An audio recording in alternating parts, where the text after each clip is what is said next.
Assalamualaikum warahmatullahi wabarakatuh.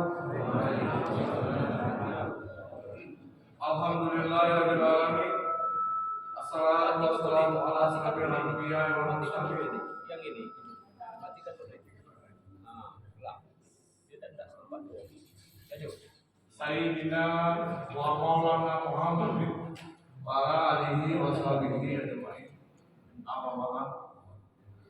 Yang kami hormati Al-Ustaz Haji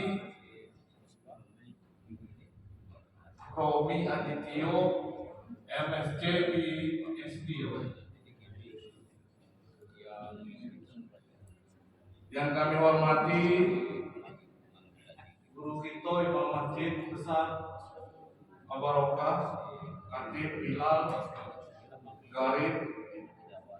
Yang kami hormati Ketua DKM beserta pengurus Masjid Al-Barokah, dan tentunya Bapak Ibu jamaah Masjid Al-Barokah yang insya Allah subuh hari ini dirahmati Allah Subhanahu wa Ta'ala.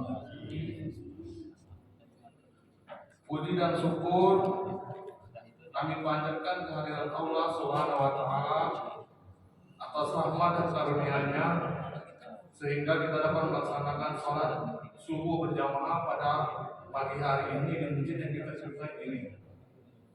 Salawat serta salam mari sama-sama kita lantunkan pada pagi hari ini. Allahumma sholli ala sayyidina Muhammad wa ala ali sayyidina Muhammad. Assalamualaikum ya sayyidi ya Rasulullah. Beserta keluarga, para sahabatnya dan orang-orang yang istiqomah mengikuti beliau hingga hari-hari nanti. Amin. Langsung saja kita buka acara subuh hari ini dengan sama-sama melafazkan basmalah. Bismillahirrahmanirrahim. Perlu juga diketahui bahwa pada pagi hari ini kita live streaming di YouTube di kanalnya Al-Barokah. Jadi untuk ibu-ibu bapak-bapak yang tidak bisa hadir bisa menyaksikan melalui live streaming tersebut. Pada Bapak Ustaz, waktu dan tempat kami persilakan.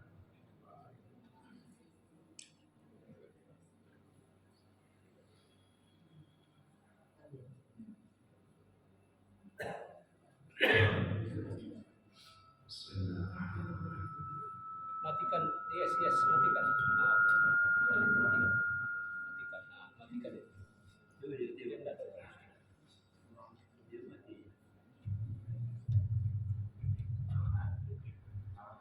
Assalamualaikum warahmatullahi wabarakatuh.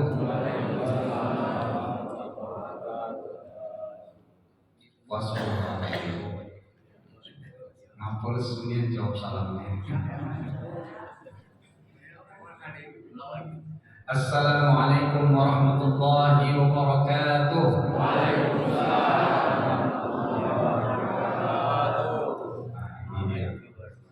Mantap. Sahurnya berubah jadi tenaga. Alhamdulillahirabbil alamin. Alhamdulillahilladzi khalaqal insana fi ahsani taqwim. Tsumma radadnahu asfala safilin. Illa alladziina aamanu wa 'amilus shalihaati falahum ajrun ghairu mamnun. Asyhadu an la ilaha illallah wa asyhadu anna Muhammad abduhu wa rasuluhu la nabiyya ba'da. Allahumma salli ala sayyidina wa maulana Muhammad wa ala ali Muhammad. Faqad qala Allah ta'ala fi kitabihil karim, a'udzu billahi minasyaitonir rajim. Bismillahirrahmanirrahim. Inna Allaha yuhibbut tawwabina wa yuhibbul mutatahhirin. Yang saya hormati di sini pengurus masjid, Imam Khatib Bilal dan Garib, dan juga seluruh hadirin dan hadirat yang hadir pada hari ini. Yang pertama saya ucapkan Masya Allah, ini luar biasa Masjid Al-Barokah untuk dakwahnya sampai ke YouTube. Jadi yang mendengar bukan hanya Masjid Al-Barokah ini saja jemaahnya, Insya Allah nanti yang mendengar mungkin di luar daripada masjid, bahkan sampai mancanegara. Insya Allah. Ya, ini bagian daripada wasilah fid dakwah, bagian daripada instrumen untuk berdakwah. Dan ya semoga insya Allah masjid ini semakin menjadi barokah. Barokah itu bapak-bapak ibu-ibu artinya adalah yazid fihi khairan katsir. Artinya adalah bertambah banyak kebaikan di dalamnya. Nah, ini salah satu contohnya adalah instrumen dakwah, yaitu melalui dakwah via YouTube. Nanti tambah lagi mungkin Instagram, tambah lagi mungkin Facebook. Jadi ini semua adalah sarana untuk kita berdakwah. Bapak Ibu yang dirahmati Allah Subhanahu wa taala. Pada kesempatan hari ini mari kita bersama-sama untuk bertaubat, memohon ampun kepada Allah.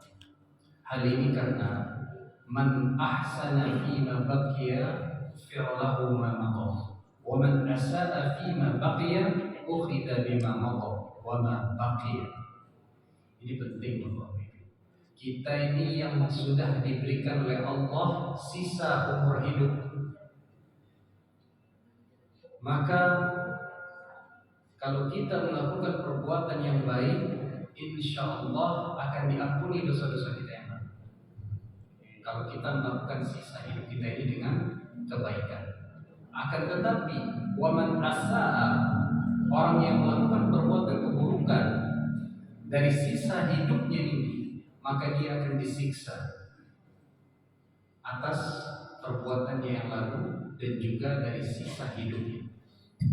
Nah, ini agak sedikit berbahaya. Maka harus kita betul-betul sungguh-sungguh, apalagi di bulan Ramadan, bulan yang di dalam ini banyak sekali diskon.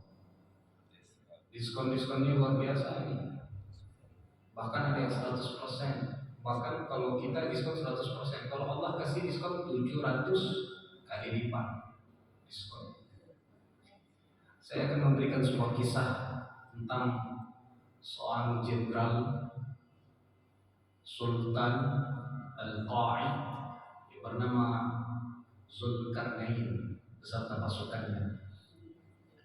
Zulkarnain ini adalah seorang raja yang kuat, dia masih muda. Inilah contoh daripada seorang kepemimpinan yang dia ikhlas, yaitu mengharapkan ridho dari Allah. Allah ilhamkan kepada dia bilang kepada pasukannya, nanti malam kita akan berjalan. Nanti malam kita akan menemui sebuah sungai. Dan kalian ketika menemui sungai tersebut, apa yang terinjak oleh kaki kalian ambil. Masukkan dalam tas kalian, masukkan dalam perbekalan kalian. Kemudian setelah malamnya, betul-betul, padahal nggak ada peta waktu itu. Lihat bagaimana Allah berikan ilham kepada orang pemimpin yang adil, pada pemimpin muslim. Nggak ada tahu ada peta atau tidak, tapi dia ketemu dengan sungai ternyata. Betul, malam-malam itu para pasukan berjumpa dengan sungai. Lalu ketika mereka bertemu dengan sungai tersebut, pasukan tersebut ada dibagi menjadi 3 macam. Pasukan pertama dia ngambil sebanyak-banyaknya batu ataupun apapun yang ada di dalam kali tersebut. Diambil sebanyak-banyaknya, masukkan dalam sampai dia tergopoh-gopoh bayang-bayang bawahnya keluar dari sungai tadi. Pasukan yang kedua setengah-setengah. Yang penting bawah diambil setengah, diambilnya. Pasukan yang terakhir, ngapain bawa apa yang kita pijak ini? Capek. Nanti malah tambah berat, nanti gak usah bawa. Akhirnya setelah mereka keluar dari sungai tersebut, keesokan paginya ketika cuaca sudah terang, kemudian jenderal ini tadi Sultan Zulkarnain dibilang kepada pasukannya, wahai pasukanku, sekarang coba kalian buka apa yang ada di dalam tas kalian yang telah kalian ambil tadi malam di sungai. Yang pertama pasukannya senang sekali, senang gembira, karena ketika setelah dibuka isinya adalah emas, bintang dan juga berlian. Wah, rakyat mereka. Kalau mereka tahu, katanya mereka mau ngambil lagi. Ini kalau dijual satu tas besar ini, berapa banyak dia dapat duit? Kaya raya, senang mereka. Yang kedua, yang pertengahan, karena mengambil setengah, wajahnya agak-agak muram tapi senang juga. Katanya ngaku tadi malam itu ngambil dikit. Kalau aku tahu ini emas intan berlian, lemaklah saya ngambil yang banyak. Ini yang kedua, yang pertengahan. Yang terakhir, lebih lagi kecewa. Enggak ngambil apa-apa. Waduh, katanya ada nasib kalau tahu yang diambil, katanya tahu juga isinya emas dan berlian dan intan, malah lebih kecewa lagi karena nggak ngambil apa-apa. Bapak ibu yang terakhir, ini Ramadan. Ramadan adalah bulan yang kita bisa ibaratkan dengan kisah daripada Jenderal Sultan Zulkarnain tadi. Kita bisa lihat manusia yang ada di bulan Ramadan itu dibagi menjadi 3 macam. Yang pertama adalah zalimun li nafsi. Apa itu zalimun li nafsi? Artinya mereka zalim terhadap diri mereka sendiri. Mereka melewatkan waktu Ramadan begitu saja tanpa mengambil faedah dan hikmah keutamaan daripada bulan Ramadan tadi. Mereka biarkan waktunya berjalan begitu saja. Mereka anggap itu hanyalah waktu berlalu. Jadi sungai tadi ibarat adalah sebuah waktu yang kalau kita manfaatkan sebaik-baiknya, maka kita akan mendapatkan keuntungan walaupun itu harus bersusah payah. Tidak ada yang gampang untuk mendapatkan surga, walaupun kita harus bersusah payah, harus qiyamul lail.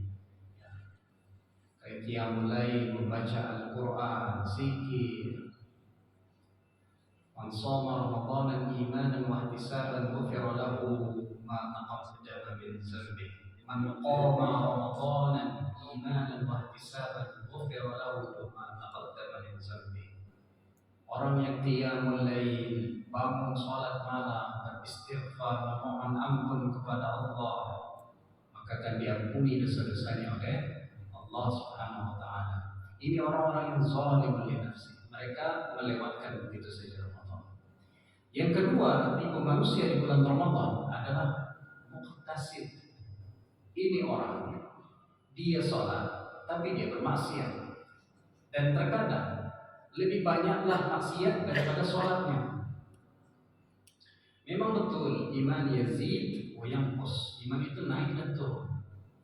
Wa yazidu bi ta'ati. Dan iman itu akan naik kalau dia taat. Taat apa? Taat ke perintah Allah. Maka kalau mau pas lagi malas-malasan, Bapak Ibu, pas lagi malas-malasan, maka ingatlah, semakin kita taat, semakin kita melaksanakan ibadah kita dengan baik, maka insya Allah kita akan jauh dari perbuatan maksiat. Jadi muqtasid ini adalah orang-orang pertengahan.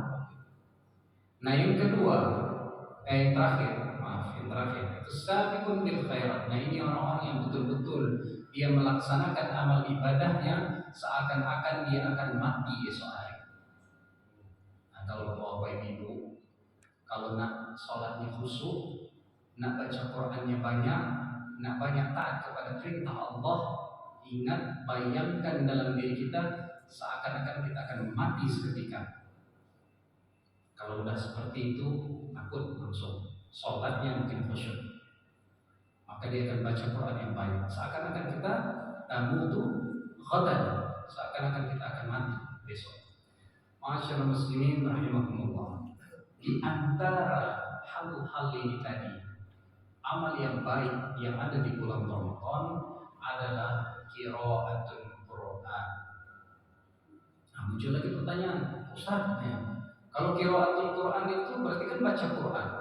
Gimana kalau baca Quran aja tapi nggak ngerti artinya? Bagaimana kalau baca Al-Quran tapi nggak ngerti artinya? Apakah masih dapat pahala? Coba ya, tapi tidak paham. Jadi jawabannya apa? Sia-sia. Apakah masih dapat pahala.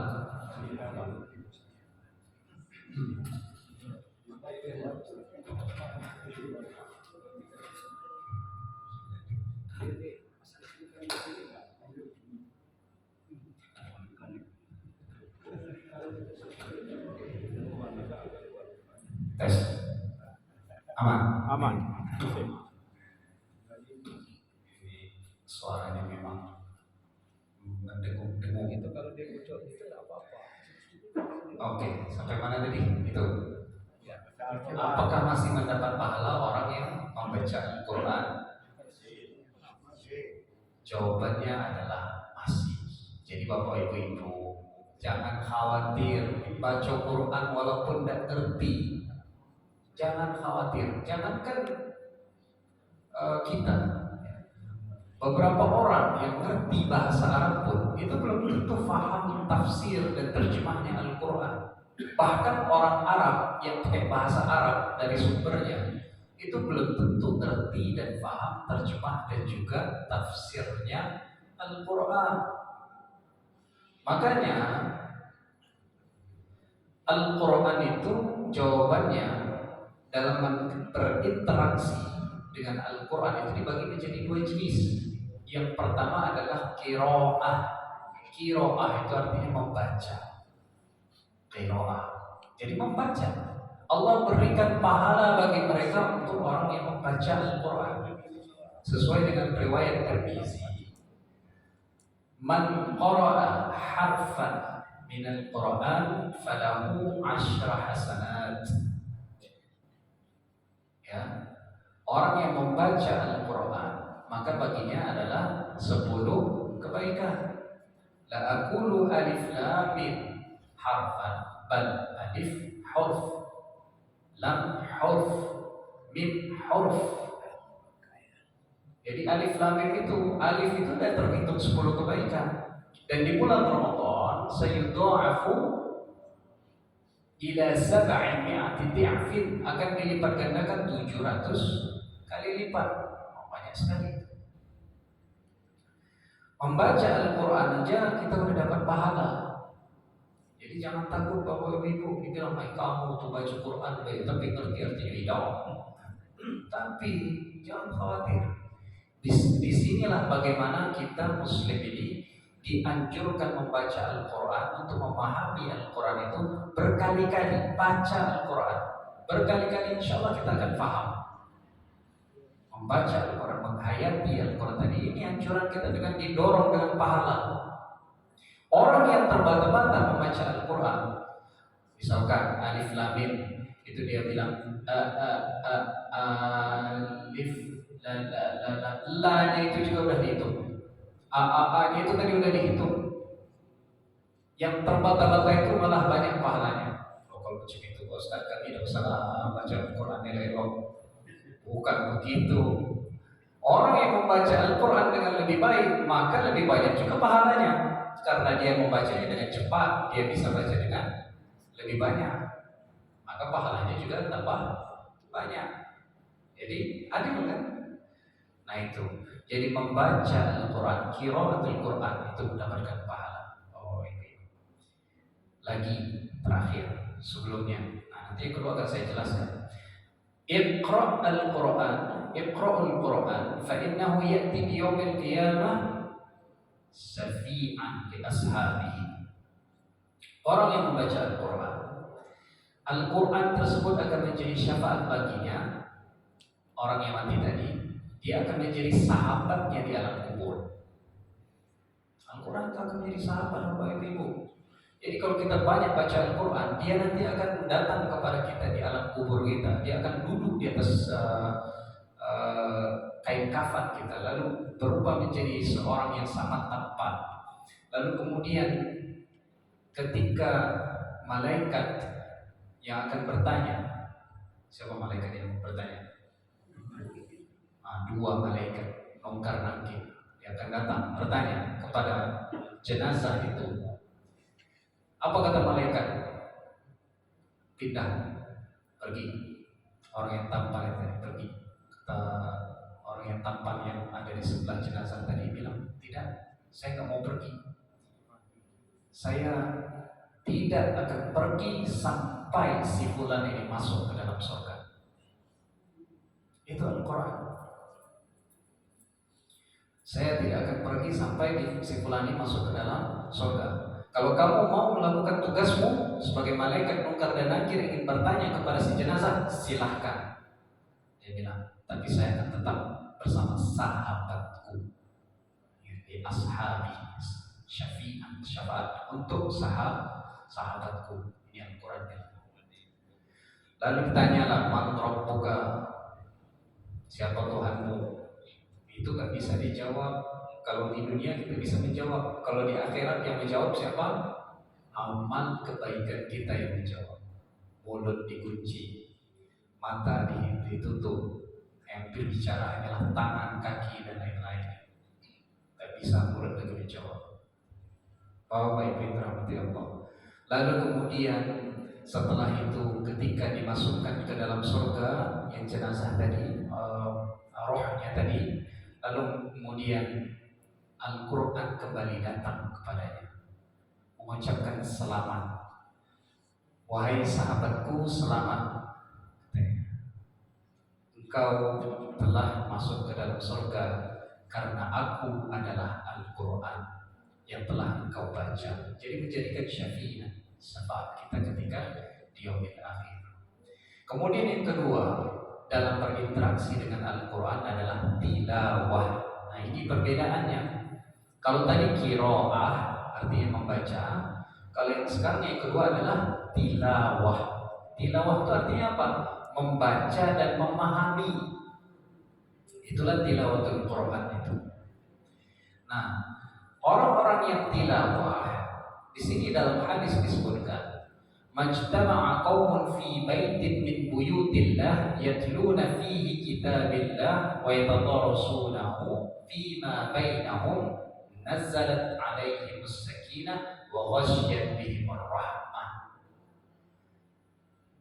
Jadi orang-orang yang tilawah, yang membaca Al-Quran lalu kemudian dia memahami isinya di dalam rumah Allah, ya, dia berkumpul dengan sesama jamaah yang lain di dalam rumah Allah, yatluna fihi kitabullah, membaca kitab Allah, wa yatadarasunahu, dan mereka bertadarus, mempelajari isi daripada Al-Quran dan bagaimana cara membaca Al-Quran. Dia akan mendapatkannya pahalanya plus 4. Banyak itu. Kalau dari 10 kebaikan ditambah plus 4, berarti 40 kebaikan. Bayangkan, lebih banyak. Lagi, bonus lagi. Plus nazalat alaihim as-sakinah, akan diturunkan kepada mereka ketenangan hati, kedamaian. Orang yang tadarus itu akan ditenangkan hati, diberikan ketenangan. Yang kedua adalah ghasyiyat bihim ar-rahmah, akan dilimpahkan kepadanya rahmat. Jadi kalau dilimpahkan rahmat itu bagaimana? Rahmat itu apa? Rahmat di sini artinya selain diberikan ketenangan hati, kecintaan ke dalam hatinya terhadap Al-Quran, ada di situ barokah. Nah, kembali lagi Masjid Barokah disebut. Banyak sekali disebut Masjid Al-Barokah. Barokah di dalamnya. Makna barokah itu apa tadi saya bilang? Yazidu fihi khairan katsira. Bertambah kebaikan yang banyak di dalamnya. Jadi tenaganya itu betul-betul dipakai untuk kebaikan. Nah, Bapak Ibu tadi sahur kan? Sahur. Ada yang enggak sahur tadi? Jangan pernah tinggalkan sahur, ya.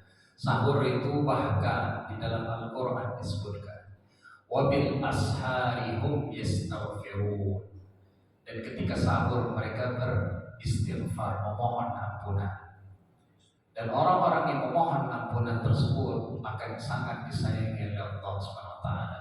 Mau dikit makan sahurnya, mau banyak makan sahurnya, kalau sahurnya itu berkah, maka dia akan menjadi tenaga yang mengajak kita supaya kita terus berbuat kebaikan, insya Allah. Jadi orang yang berkah sahurnya adalah mereka yang paling banyak berbuat kebaikan, maka berubah menjadi tenaga untuk berbuat baik.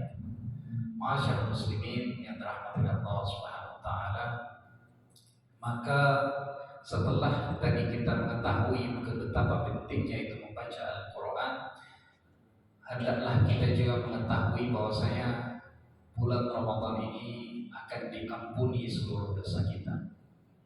Maka yang tadi saya bilang di awal, innallaha yuhibbut tawwabina wa yuhibbul mutatahhirin. Sesungguhnya Allah itu menyukai orang-orang yang bertaubat dan bersuci, diampuni dosa-dosa. Bagaimana caranya?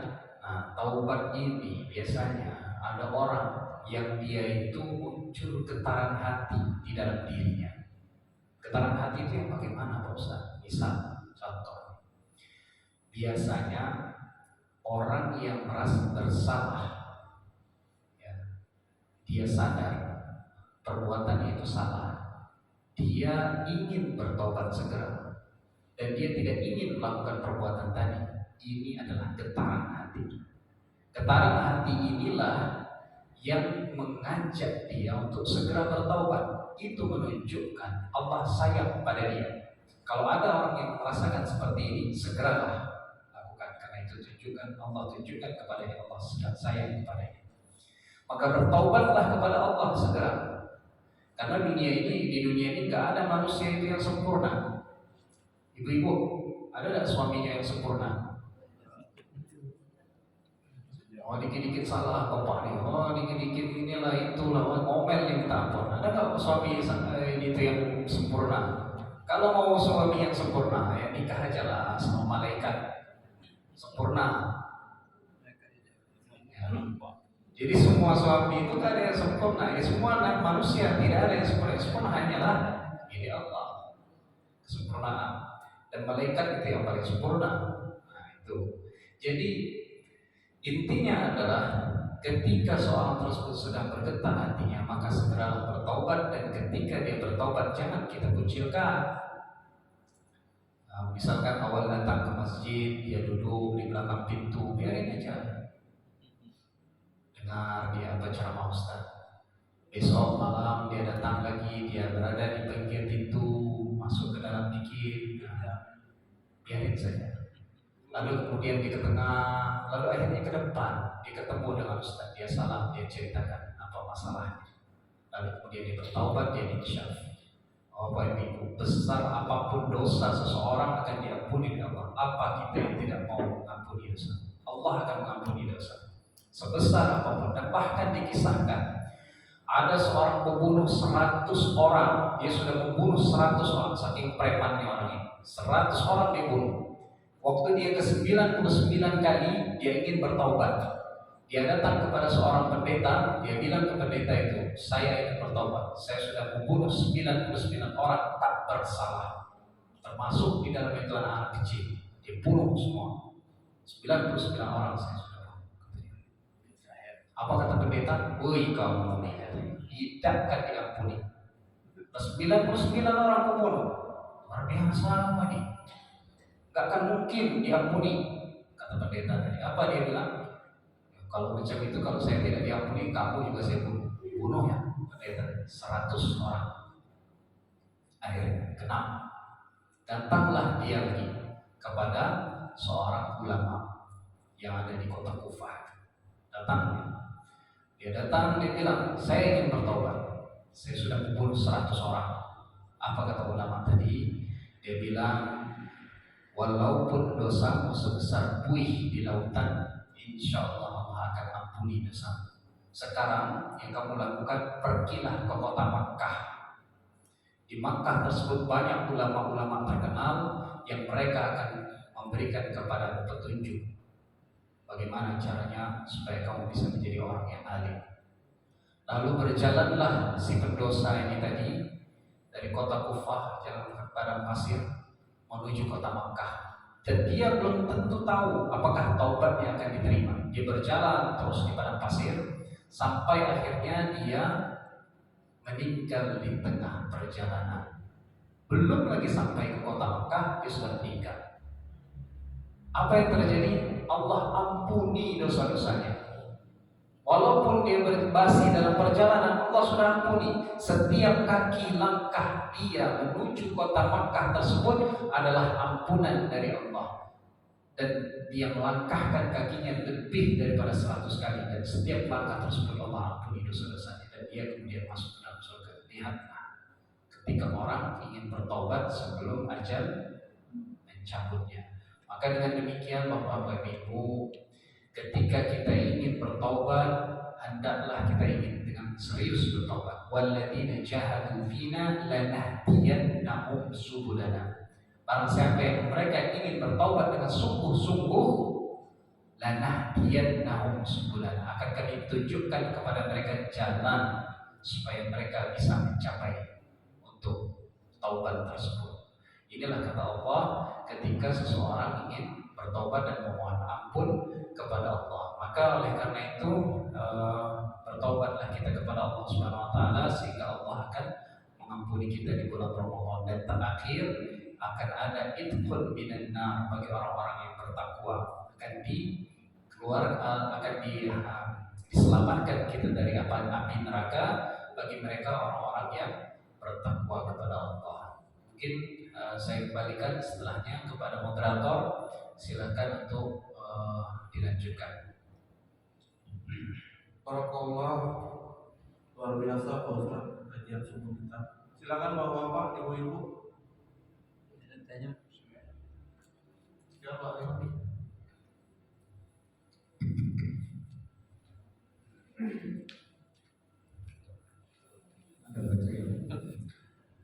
Assalamualaikum warahmatullahi wabarakatuh. Selamat pagi, hari ini kita memasuki hari yang ke-9 bulan Ramadan. Menarik apa yang disampaikan Pak Ustadz pagi hari ini tentang kebaikan kita dalam bulan suci Ramadan dan mendapatkan pahala yang berlipat ganda baik. Pertanyaan saya Pak Ustadz, di hari akhir itu kita kan ditimbang perbuatan baik kita yang banyak sebelah kiri atau sebelah kanan, itulah yang menentukan kita bisa masuk surga. Kata ceramah-ceramah yang disampaikan saya dengar. Seberapa banyak pahala yang harus kita dapatkan supaya kita bisa masuk surga?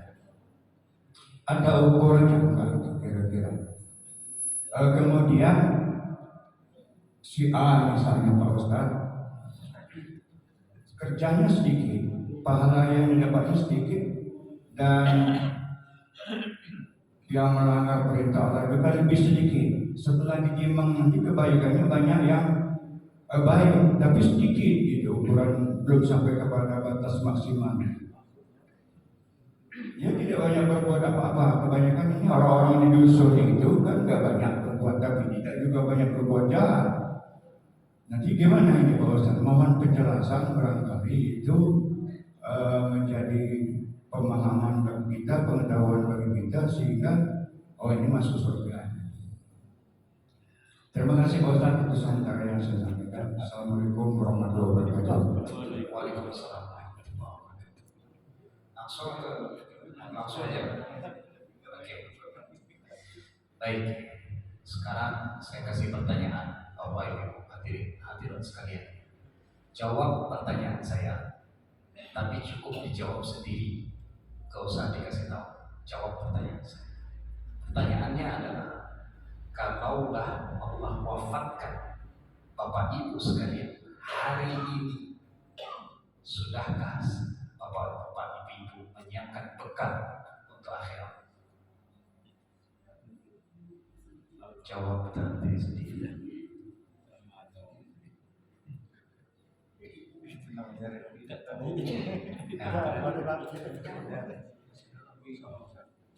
Bapak Ibu yang dirahmati Allah, ketika di akhirat nanti kita perlu bekal. Mau ke Saudi Arabia, kita perlu bekal. Orang-orang yang mudik, coba tanya. Ada yang sudah mudik, ada yang belum mudik. Ditanya yang belum mudik, kenapa belum mudik? Ya, belum ada bekal. Jawabannya, ya kan? dunia.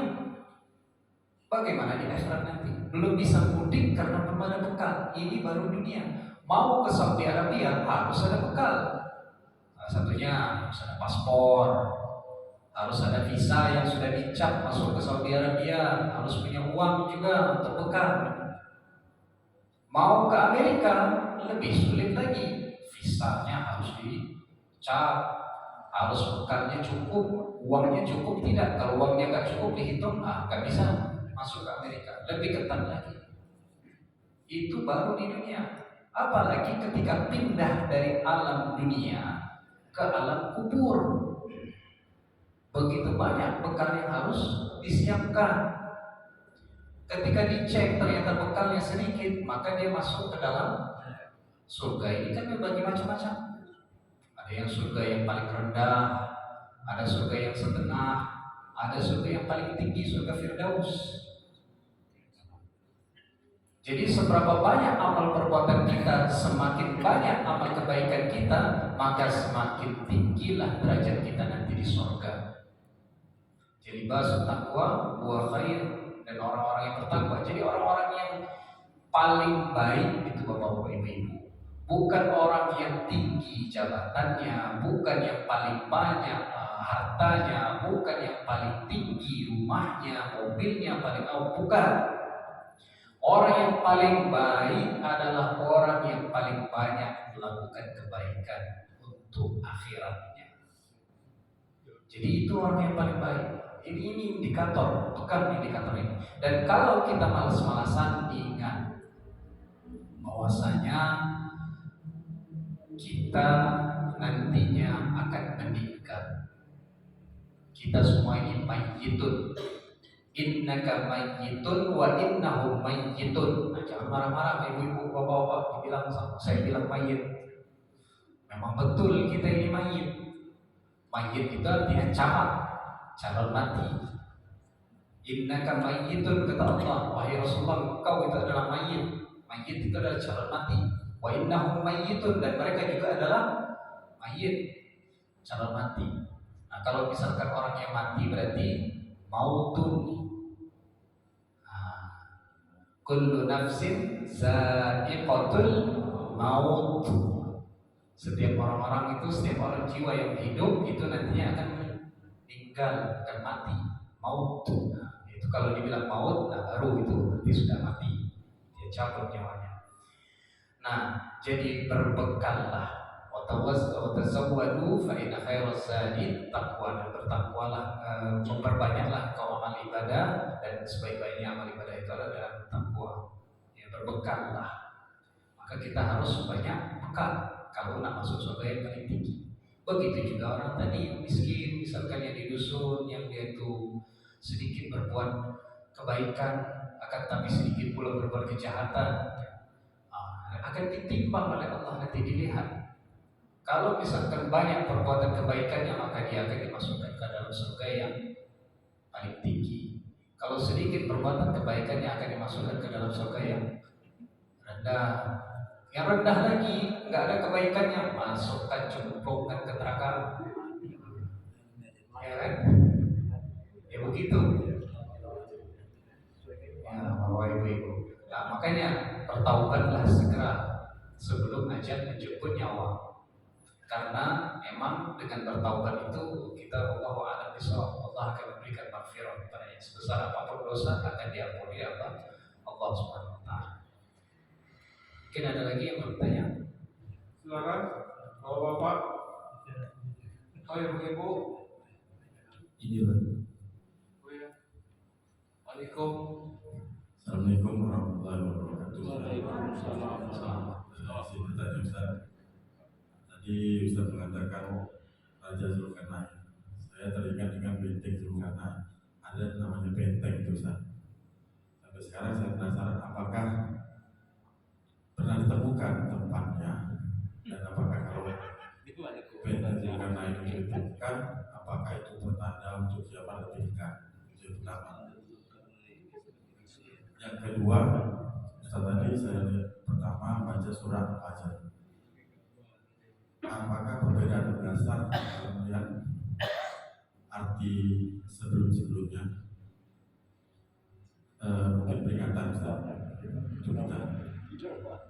Perbedaan surat Al-Fajr ini dengan surat Qaf ayat 16.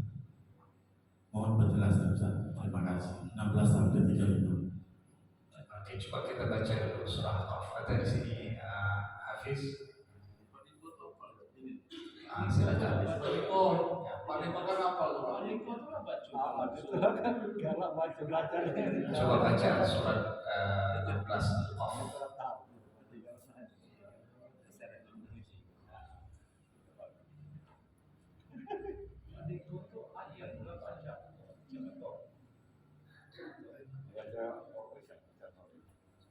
Kalau enggak dibuka aja Qurannya.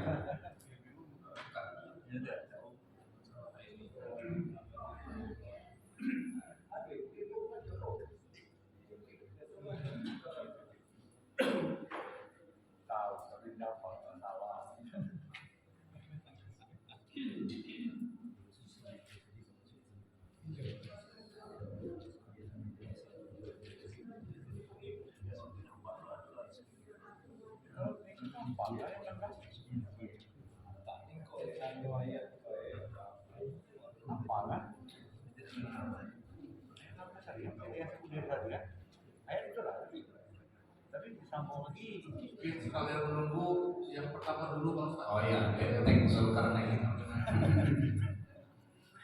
Ya, itu adalah rahasia. Benteng Zulkarnain itu adalah rahasia. Nanti akan keluar di Ya'juj dan Ma'juj. Dan benteng tersebut dibangun dikarenakan di dalam Al-Quran disebutkan, karena di dalam surah Al-Kahfi ya, karena ada orang yang hidup bersebelahan dengan orang lain. Yang satu ini rumahnya sering dirusak, dihancurkan, dimusnahkan oleh suku, salah satu suku yang ada di sini. Ketika Zulkarnain berjalan terus ke arah timur, ke arah matahari terbenam, timur atau barat matahari terbenam? Barat, ke arah barat, ke arah matahari terbenam. Dia menjumpai seorang suku, ya suku, salah satu suku, yang mana suku tersebut dia mengadu kepada Nabi Zulkarnain bahwasanya nanti ketika ada suku tetangga kami, dia sering menghancurkan rumah kami, memusnahkan rumah-rumah kami dan juga tempat kami, ladang-ladang kami. Dan beberapa kami ada yang dibunuh bahkan oleh kaum tersebut. Sehingga kemudian Nabi Zulkarnain bilang, siapkan kepadaku al-hadid, besi. Diberikanlah besi, lalu dia akan bangun temboknya. Dia bilang tembok ini akan terus kekal sampai nanti Allah akan berganda. Dan di mana benteng tersebut, wallahu a'lam bishawab. Tidak ada yang tahu. Kalau ada yang bilang tahu-tahu itu mungkin karenanya berasumsi, bahasanya itu kalau bahasa keren itu berasumsi. Jadi di mana posisinya? Jawabannya adalah wallahu a'lam bishawab. Nanti kalaupun kiamat akan datang, kita harus berbekal. Tazawwadu fa inna khairaz zadi taqwa. Berbekallah engkau, sebaik-baik bekal itu adalah takwa. Maka berbekal. Yang penting kita selama hidup ini, sisa hidup ini, lakukan kebaikan, berbekal sebanyak-banyaknya. Oke, dari pertanyaan perbedaan Fajr dengan surah Qaf, silakan.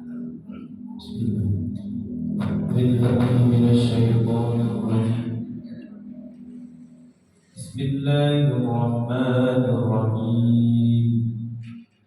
Walaqad khalaqnal insana wa na'lamu ma tuwaswisu bihi nafsuhu wa nahnu aqrabu ilayhi min hablil warid.